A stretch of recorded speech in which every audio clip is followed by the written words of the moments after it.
Okay, so last time we looked quite a lot about how karma works, how it functions. That when you do an action, then there's a kind of potential created, like a seed, and that in future you will have an effect. So it's the cause and effect of actions. And this topic is we say all about karma. That's the name of the module.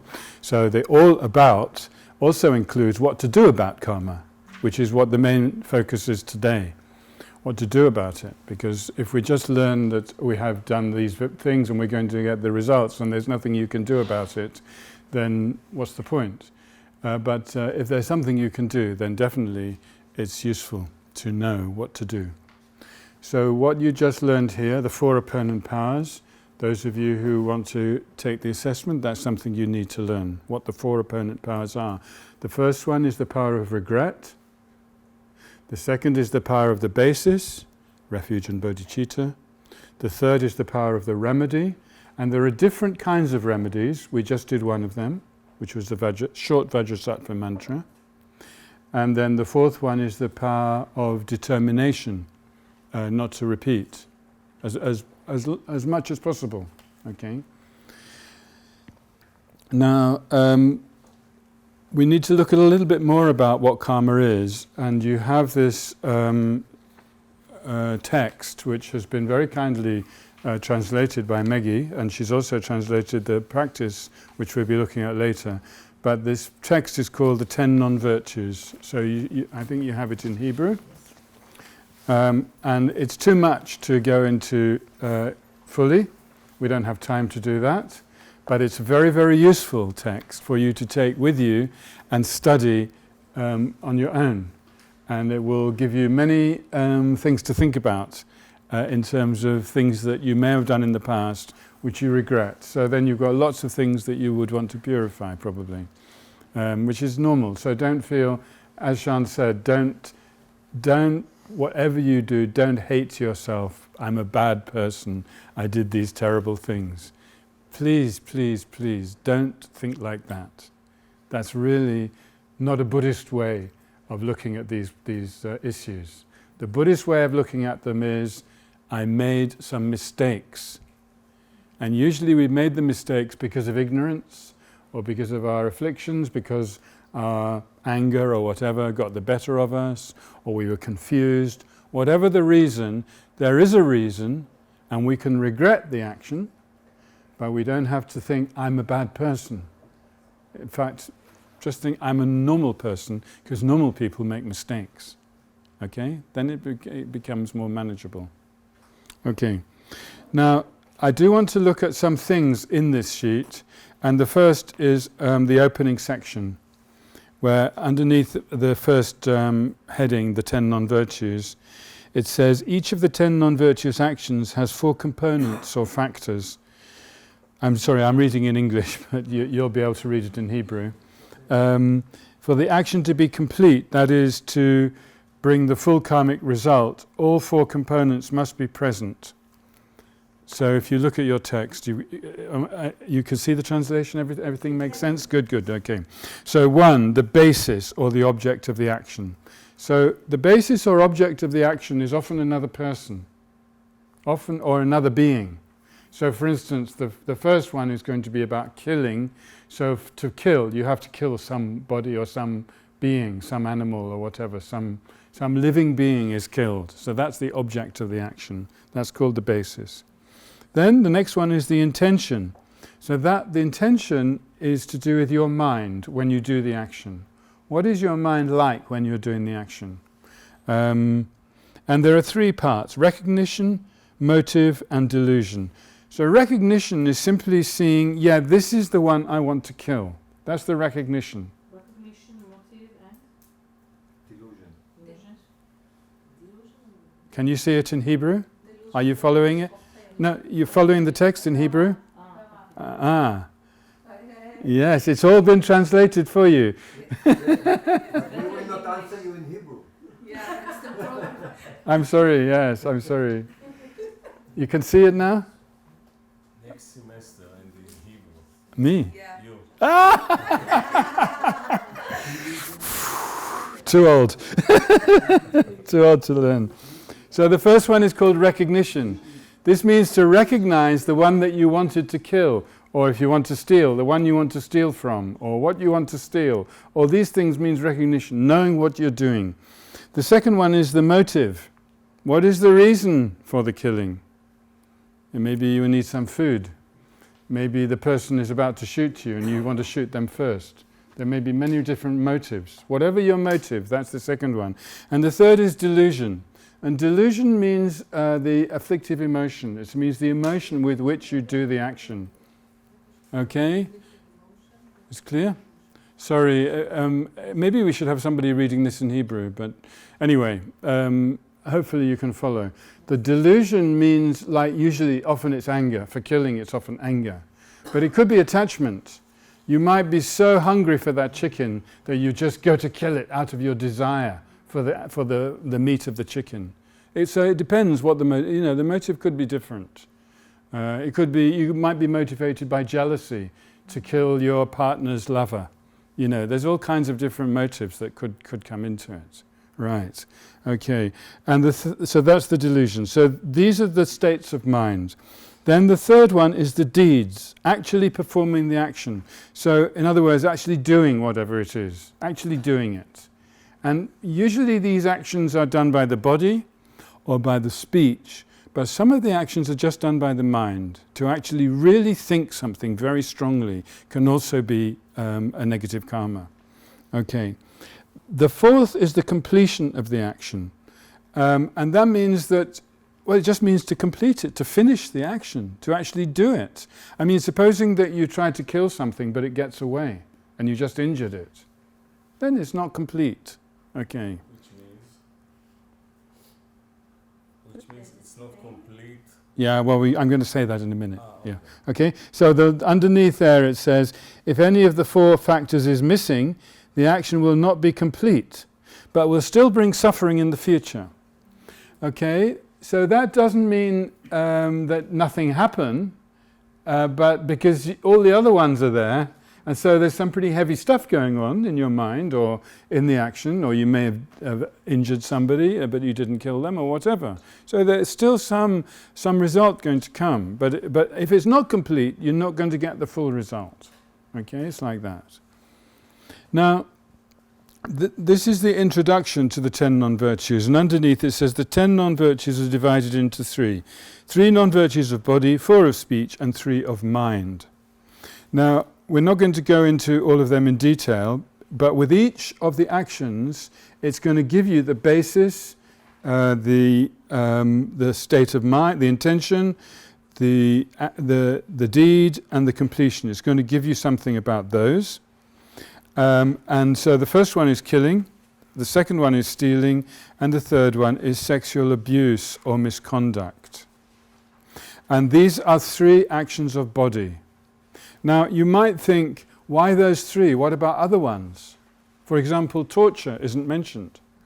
But surely there's something non-virtuous in torturing somebody. And the answer to that is yes, of course. Not every non-virtuous action is in these 10. There are other ones, but these 10 are kind of the main ones or the big ones. The ones, I mean, torture is also a big one, actually. Yeah. So I don't want to say they're the only big ones, but they're the representations for the others. Okay. By the way, I just wanted to mention this document was put together in English by Venerable Sangye Kadra, who I'm sure many of you know already. And I think she did a great service. And then there are many different sources for this kind of text.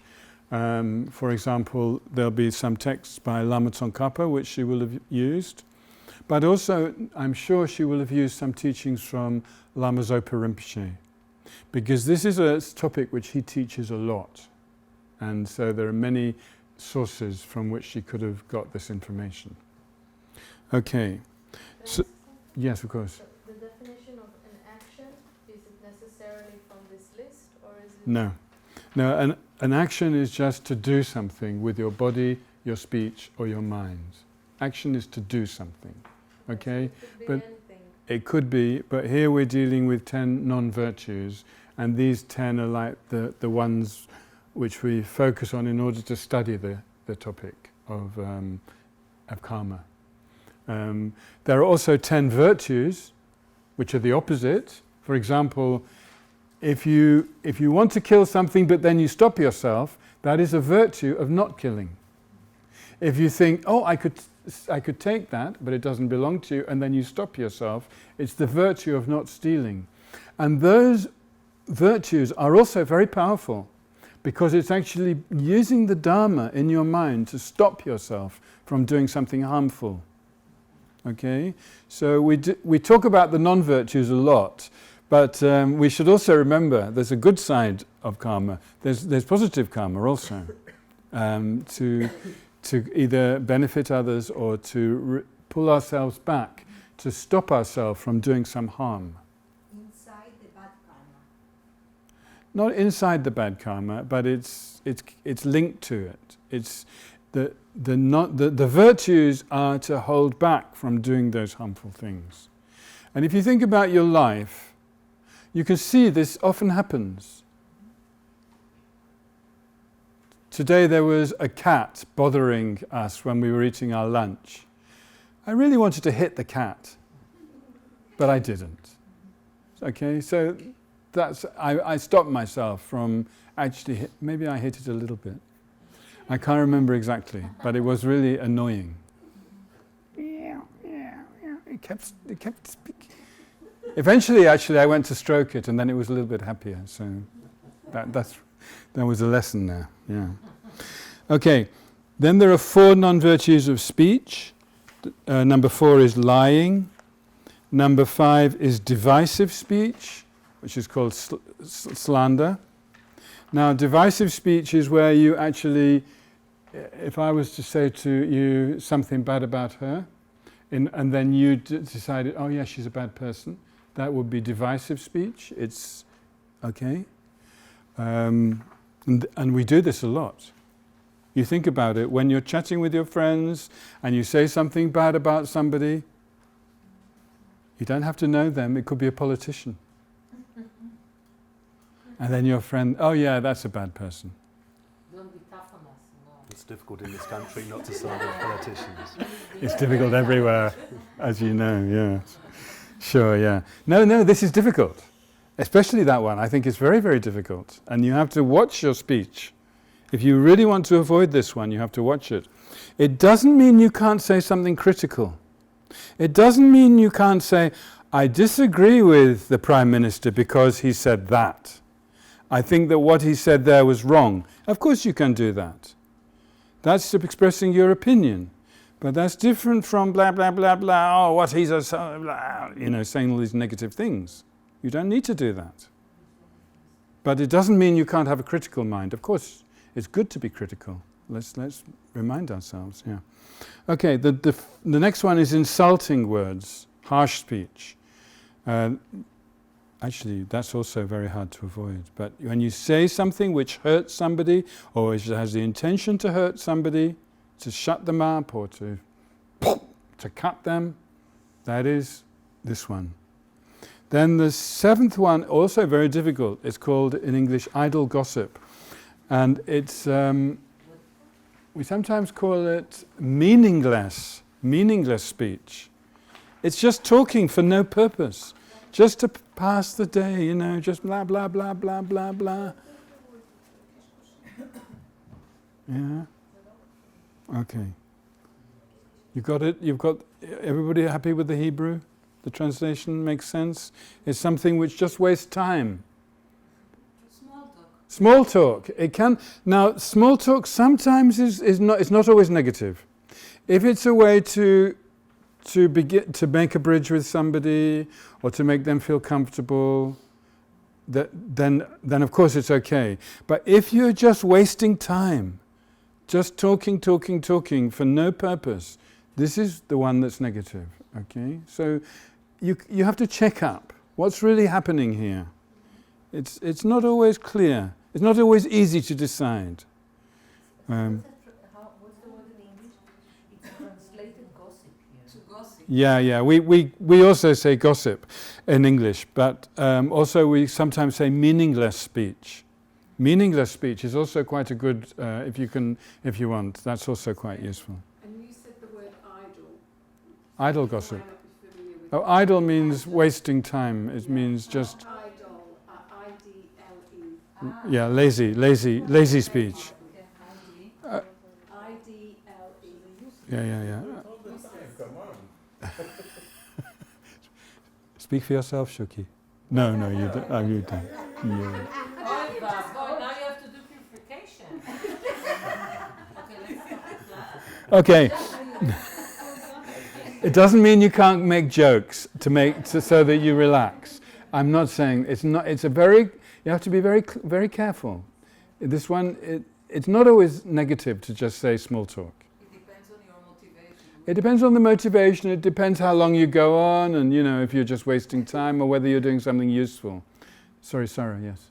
No, but when you gossip, as an example, if you think if you don't have the recognition, I mean, that's not the intention.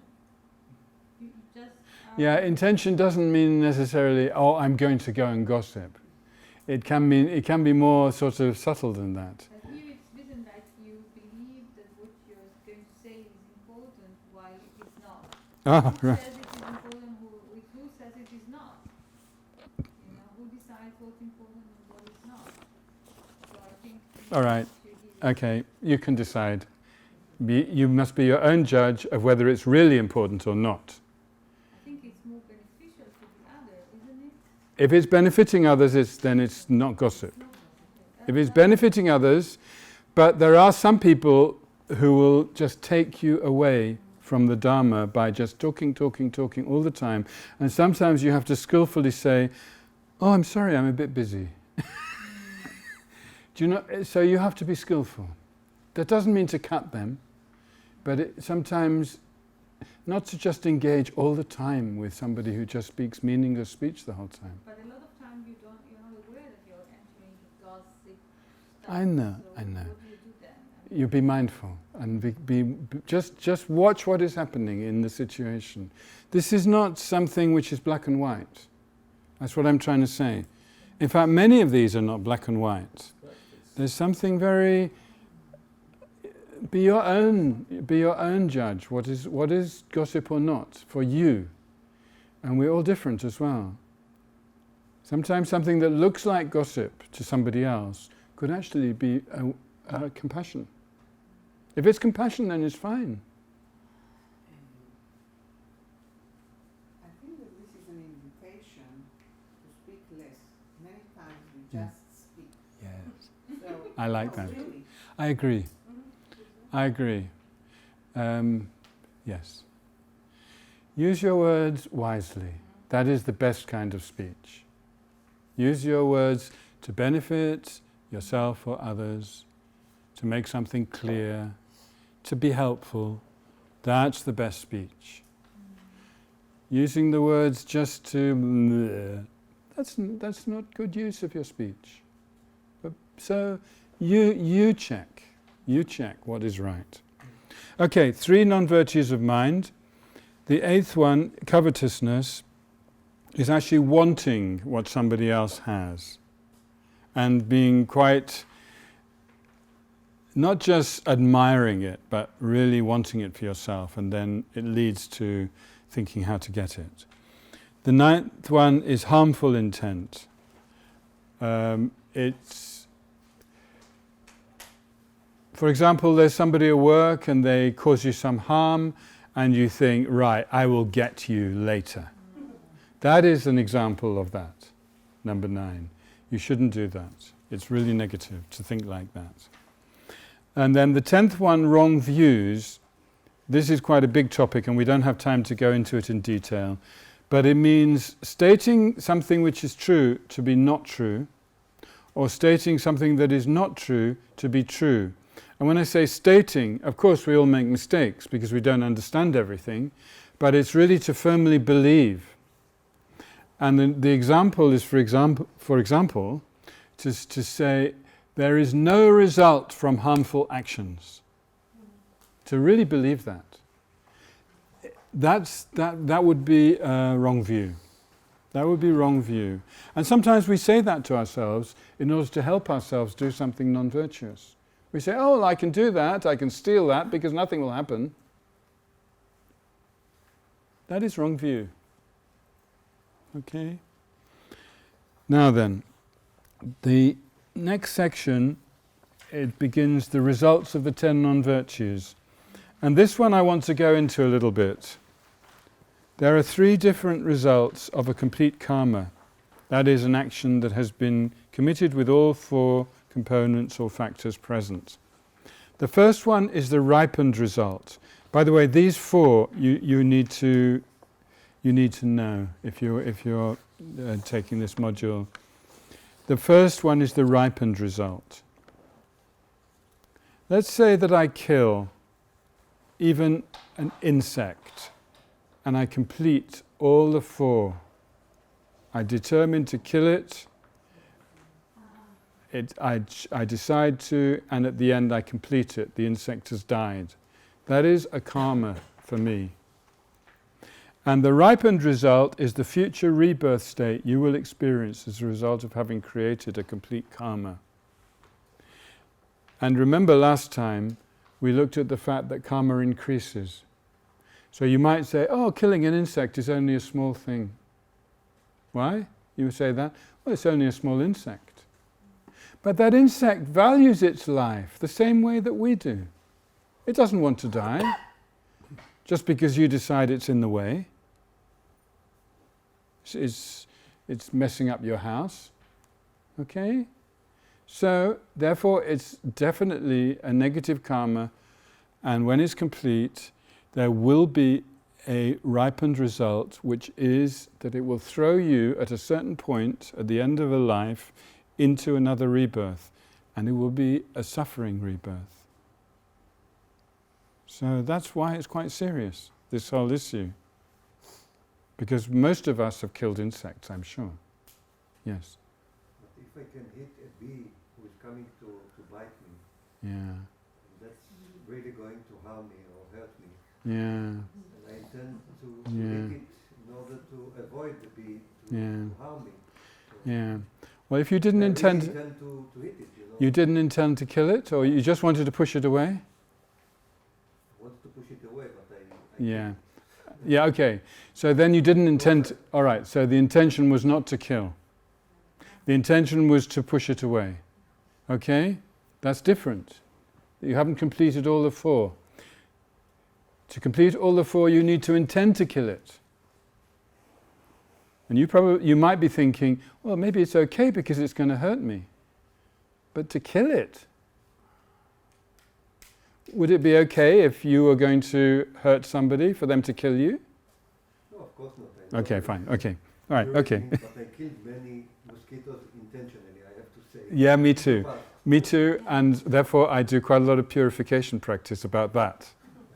All right? Will you teach us this purification? What about Just think about it. If you're a mosquito, there's only one way you can get food. You need some blood.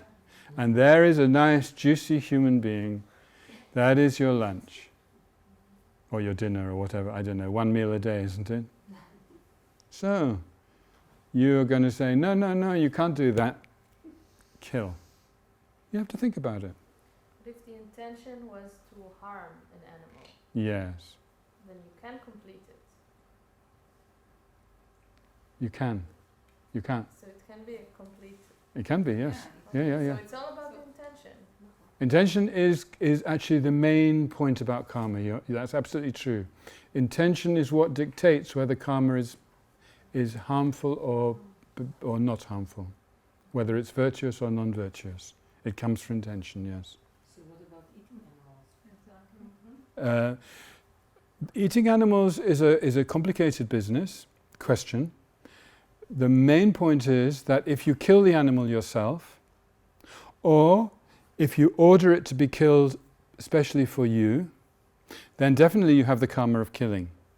Okay? However, if you go to the supermarket and buy some meat, then it's a question. Did I kill that animal? Not directly. So in that case we say you didn't do the killing. However, you are somehow connected with that animal dying. So therefore, in general, in the Mahayana Buddhism, the Buddha recommends that we try to avoid eating meat or fish. You know, I think that it's even worse if you're going to the supermarket. I understand. You know, if you put Yeah. a buffet with food and tell people, yes, you can have the rabbit, but you have to kill it, most of the people will go for the apple. Okay? Yeah. And when you have a little child, they would prefer to eat an Okay. apple than a rabbit. Sorry, I was only telling you the Buddhist teaching. I wasn't trying to tell you my opinion. I understand your opinion, and I have a lot of sympathy with it. And it's also the fact that every time that they put it across the checkout with the barcode in the supermarket, it orders another one from the factory. So therefore, you are in some way helping to make sure another animal dies. So there are many arguments against eating meat or fish altogether. However, there are situations in which people need to eat those things for their health. And then I'm not going to say everybody here has to stop eating meat or fish. That's your business. But you need to think about the implications, that's all, just to be responsible for what you do. Please, this is not trying to persuade everybody to be vegetarian. That's not the purpose of this class. Mm-hmm. I had to kill a lot of lices when I raised my children. Yeah, sure. And I had the intention to kill it. Yeah. So Yeah. what can I do now? Just purification? Yeah. In our case, when our little boy was very young, we had cockroaches throughout all our apartment in London, and we tried many ways to get rid of them, apart from killing them. But in the end, it was impossible. And our Lama, Geshe Wangchen, in the end, he said, "Okay, they have to be sprayed." So while they were being sprayed, I was reciting mantras and trying to do the purification. But nevertheless, and I was crying actually. I felt very sad to kill those animals, but for the health, it was necessary. What if your child has a worm inside the body? There are situations, where you take the responsibility to kill, but at the same time, you do it with a regret and so forth. Yeah. Okay. Right. The ripened result. The second one are the results similar to the cause. A. Experience is similar to the cause. In other words, if you kill, in future you will be killed. So the result from killing, the ripened result could be that you're reborn in the lower realms, which means as an animal, a hungry ghost, or in the hell realms. The result similar to the cause will come in another life when you're a human, and in that life you will be killed. So many people are killed by various means. So that is a karma that ripened on them from previous killing. The third, or B, action similar to the cause, it means you will have a tendency to do that action again. So somebody who killed a lot, they will have a tendency to kill again. It's just a kind of like their mind is conditioned to repeat that action. And it cannot change? Yeah, it can change with purification. But it's not going to change just automatically, unfortunately. And the third one is the environmental result. And this will affect what kind of environment you're born into. So for example, in Israel, you're born generally you're all in a good environment. So this shows that in the past, there's some good action that was created.